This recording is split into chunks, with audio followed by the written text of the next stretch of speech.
Good afternoon, everybody. I'm just going to go through a quick overview of what Softeon is, where we come from, a little bit about what we're doing in the future. Eugene Sion had another engagement today, so both myself and Michael will be taking it on. We'll introduce ourselves in a second. I do have some slides on the American Health Care Act. Obviously, things have changed over the last 2 days, so we'll kind of cover those. But I just want to give you a quick overview of who Softeon is. So we were founded in 2000. We originally started as a subcontractor with the Massachusetts Health Connector. So we handled the 820 process. Once Obamacare came about, obviously we saw the need to integrate with some health plans, do kind of the back-end plumbing, enrollment, premium billing, a little bit of the edge server as well. Today, we are slightly over 120 employees. Everybody's housed on the campus of Stony Brook University. So we take great pride in our relationship with the university. I'd say close to 70% of our employees are Stony Brook grads. Many of them are MBA graduates as well. So we have a very tight relationship. We were originally part of the incubator program at Stony Brook. We've now kind of taken over almost half of one of the buildings there. So our staff is very tied deeply into that. We have MBA projects, 2 or 3 a year, where the students come in, they'll tap into some of our resources. We'll obviously tap into the university's resources as well. So the relationship between us and the university is very unique, and we leverage that as much as possible. In the middle there, you'll see that's our news connector. I know some of you in the room get it. It's kind of just an update on what's going on today in the ACA world. We try not to keep it salesy, just really news that's hot topic of today. And then on the right are some of our health plan partners. So today we're over 50 carriers. We are about 2.4 million members running on our platform. I'm sure many of you recognize some of the names up on that screen, but we are nationwide. So we have a heavy focus in the FFM states, but then you'll notice there in the state of Washington, where we have about close to 70% of the enrollment that runs on Wabi, running through the Softeon platform. So with that said, that is an overview of who Softeon is. I just want to give an overview of who we are here today. So I am Dan Hughes, Managing Director of Sales. As I mentioned, most of our employees come from the university. They are MBA students, applied math degrees, computer science degrees. So we are a technology firm at heart. We do use that as an asset. So very few of us have healthcare experience. You're looking at 2 here that have significant experience. I came from Blue Cross Blue Shield many years ago. I've worked for a general agency as well in New York, and I've also worked at a TPA. So I've covered the realm from small group to large group to self-funded plans. I've been with the company about 3 years now. I've seen tremendous growth. When we started, we were probably somewhere in the range of 26 to 28 employees. And as I said, we've grown slightly over 120, so we've seen tremendous growth. And then I'll let Mike talk for a second as well. Good. I'll go ahead and introduce myself. My name is Mike Sasko, and I'm the Vice President of our Government Solutions. My background is initially through provider and health systems, where I served 20 years with Pfizer. I left as the Director of Strategy and Innovation, working around a lot of the data and data integration areas. From there, I went to work for Accenture and served on 2 major exchange programs. I was there kind of start to finish for Covered California for 18 months, and when that launched successfully, I took a month off and then came to DC and worked again on an Accenture contract with FFM and the Federal SHOP program. So I'm excited to be a part of this organization. And if you think about all of the vendors in the room over there, I think what kind of differentiates this group is our carrier relationship. We firmly believe that even though Friday was a different day, I guess, we do see and do agree with Jeff Meyer's assessment this morning that carriers are going to be responsible for more and more of IT moving forward, and we feel our work, positioned with 50 of them, puts us in good position. An example of that Dan might allude to in the future is in the state of Washington. We currently are active with 3 of the 4 carriers up there. representing more than 75% of the lives. So that's kind of our position of strength as we move forward into the work that we know is ahead. Thanks, Mike. So just a little bit about the core of Softheon's product and what we do. Obviously, Softheon operates in the cloud, so we are a SaaS-based service. We do not set foot in anyone's data center. Everything is done through our cloud services. So obviously, we have the exchanges integrating on the left, whether that be FFM-based or state-based marketplaces. What we like to say we do is we normalize that data in our gateway product. So we accept those 834s. We normalize that data, run it through our what we call remedy platform. So it's our enrollment, underwriting, exception management. So we take all of our current carrier surf templates. We verify the rates. We have a rating engine as well. So we run through hundreds of business rules. We like to call them microservices. I believe the official number is like 717 microservices we're up to. So each agent has its own specific responsibility to process that enrollment. Once it runs through those exceptions, we know we have the right person, the right plan, the right rate. We then have our equity product that comes in play.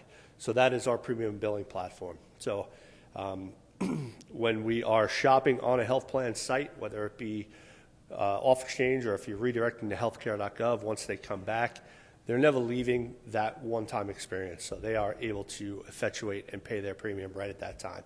So as we roll it through, we've now accepted that 834. We've run it through all our business rules. We've collected the premium. We've effectuated the member. We get it downstream into that carrier's claim system in the 834 that system knows how to handle. So many of you know the trials and tribulations of the exchanges, of the data collection. We try and make that process as simple as possible so that core system at the end of the day can continue to do what it does, and that's pay claims. The Clarity is our shopping experience. So we do set up a shopping portal for our health plan clients, which acts both on and off exchange. So they can redirect to any of the exchanges. And then the Foundry, which Mike is going to dive into a lot more towards the end of the presentation, but that's our big data and analytics. So we started this process really with the Edge server. We handle Edge server claims for probably about 12, 13 of our carriers.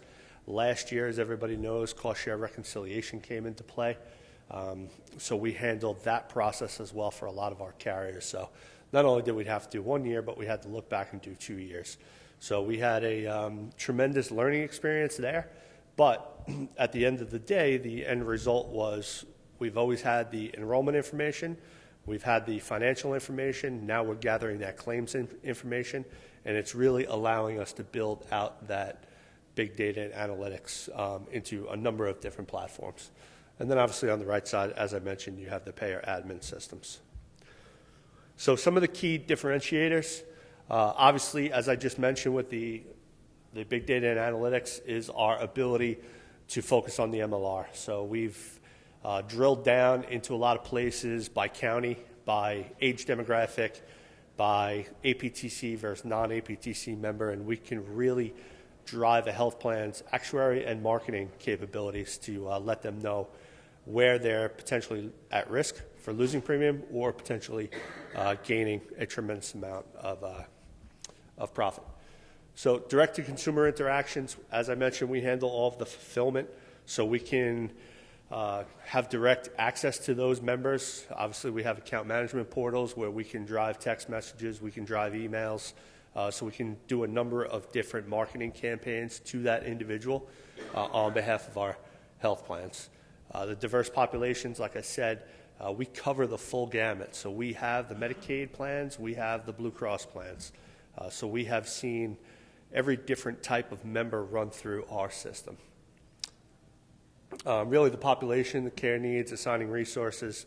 Again, as I said, Mike's going to dive into the Foundry product a lot more. Some of the things that we have looking forward to the future, and we'll cover that in greater detail. And then the unit costs and the narrow network. So obviously we can drive different products based on the network. We can have members choose by doctor, driving them into those plans. And then at the end of the day, our cost structure is to partner with our health plans to really grow as they grow. So we don't like to look at ourselves as a cost inhibitor. We like to look at ourselves as a true partner to our health plans. So this is what we like to call our value proposition. We come to know it as the highway of exchanges. So a lot of you out there know the travel industry, the Expedias of the world. You would have your airlines on the left. The Expedia would basically drive those ticket prices and get them to the airline on the right. We like to think of the same thing as exchanges. So no matter what the exchange is, whether it be a state-based exchange, federally facilitated marketplace, or even a private exchange, we can handle any of those file formats, any of those intake highways. We can normalize that data and then get it out to the appropriate carrier's core system. So on the left, we like to think of it as the roots, Softheon being the trunk in the middle, and then the branches or the leaves being any of our carrier connections. And then on the right, obviously, as I mentioned, you can see some of our partners, Centene being our largest. They currently operate in 17 states. As of this open enrollment, I believe the official number is going to be 22 states.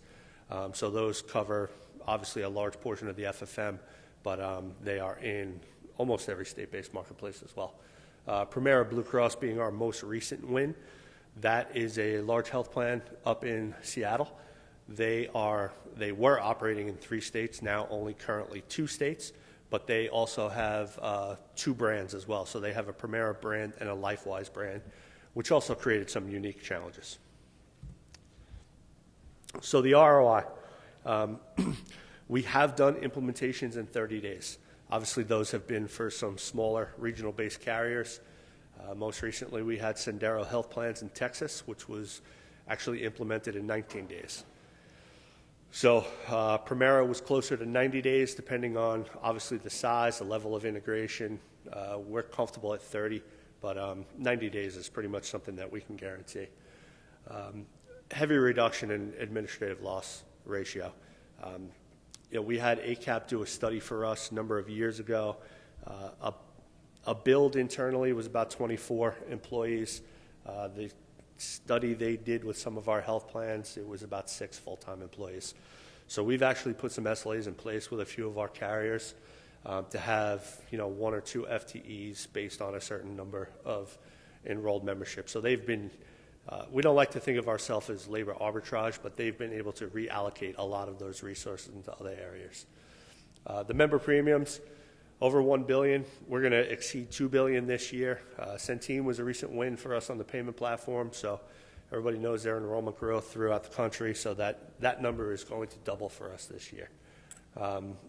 Obviously, minimize costs when it comes to CIO level. As I said, we can reallocate a lot of those savings, and then they can reinvest those costs. So just to shift focus a little bit about what we do. Obviously, most recently with the American Health Care Act coming into play, Medicaid was a hot topic, which still is a hot topic. 32 states have implemented. There's 6 states that have the waivers in place. Those in red right there, we currently handle expanded Medicaid in HIP being our probably largest endeavor. So we handle the enrollment and the premium collection for our carriers in Indiana. We do see that as a potential gateway or roadmap for future. So we're definitely willing to have more conversations around the Medicaid expansion product. One of the things that we're currently doing is we're in the final stages of an internal RFP to have an HSA product in place as well. So as you know, in Indiana, they have that power card. So we will have a full end-to-end solution by the time open enrollment comes for anybody that could be potentially looking at this line of business.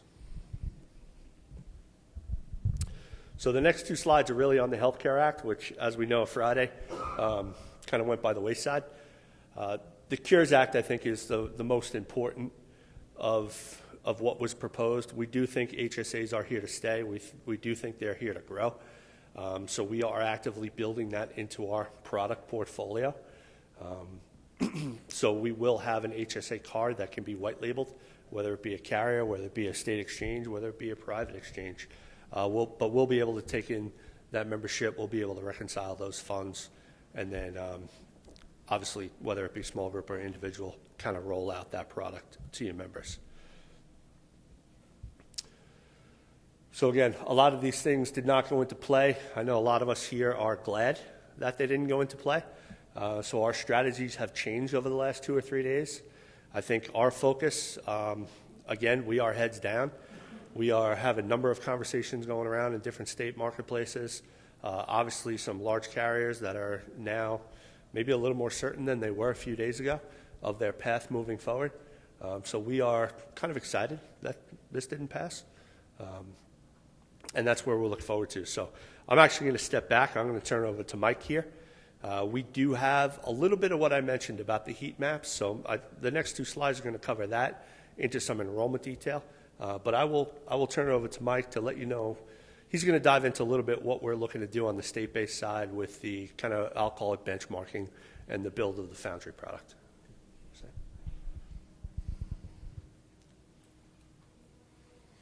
Okay, thank you.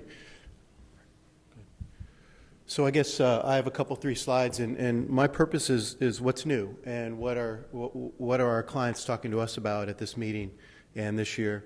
And there's really three of them. The first one is, as Dan had mentioned, we do end-to-end, which includes payments. And we also are doing Medicaid work, as we had mentioned, in 3 states to include Indiana. So there's an ongoing need now, and although the legislation did not pass, but there is certainly a move toward some type of collection for Medicaid recipients based on their income. And we have in place the ability through our financial management product to do that. So that's kind of the first need that we've heard from folks here at this meeting is our state does not have the ability to capture that nominal dollars, and whether those be $5, $10, or $30 from the individual recipients. We do have that ability, and that's something that we're moving forward with. The second thing is from our Foundry product, which is our data analytics engine. And as I mentioned, we capture the 834 data, among others, for a variety of carriers and provide that information available to them.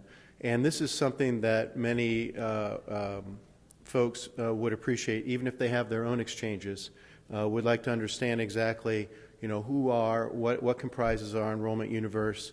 And the thought was, heading into Friday's vote, is people wanted to benchmark, where are we at in 16, just in case the GAO and others are correct and there's some changes. We want to have kind of a moment in time. And our ability to capture that data and provide it for purposes beyond the carriers is meaningful and meaningful work for a state. So this is the idea of let's see exactly where those folks are. Right now, as you know, CMS provides only limited data, but if you're a state, say like New Jersey, you have 1.6 million folks who used to be in your state getting health care, now are on the FFM, and you don't really know where they are. You don't know what they're paying. You don't know what a silver plan in Trenton costs versus silver plan out in the neighborhood of the rural areas. You don't know your APTC. You don't know if your marketing outreach is working. So our ability to capture these data and provide a dashboard is something that is meaningful and people are working forward to. So this is typically kind of what we see is that, and I need to move forward, right?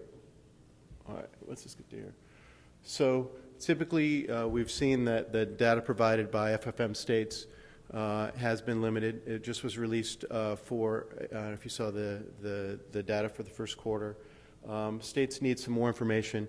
There's no related demographic data, and then that third, it really limits a state's ability to execute on behalf of their citizens, whether they're covering all minority populations, whether it's again urban or rural, or the costs between plans and between areas. And this is something through our Foundry product we're able to capture and move forward with. The third thing, so I'd mentioned our carrier, our ability to capture premiums for individuals, this benchmarking tool, and the third item that states are interested in is trying to figure out exactly how the integrations will take place for this data and data warehousing. And this is something that we're working with. We've had some conversations at this meeting, is our ability to utilize that data to move forward to assist states in helping them make decisions. We started really as a kind of a data management system, And that purpose of handling that data and making it into usable, actionable measurements is driving a lot of the work that we're doing in that area. Okay. All right. So this is an example of kind of what we can do in capturing that those EDI data. We also again have payments, so we have the ability to capture 820 data, put it into an analytic reporting tool, and then make it into something that's actionable. And this is something that's in beta test right now. We have clients that are executing, and our ability to put this into play for a very low cost allows, again, the ability for states to see exactly where they are.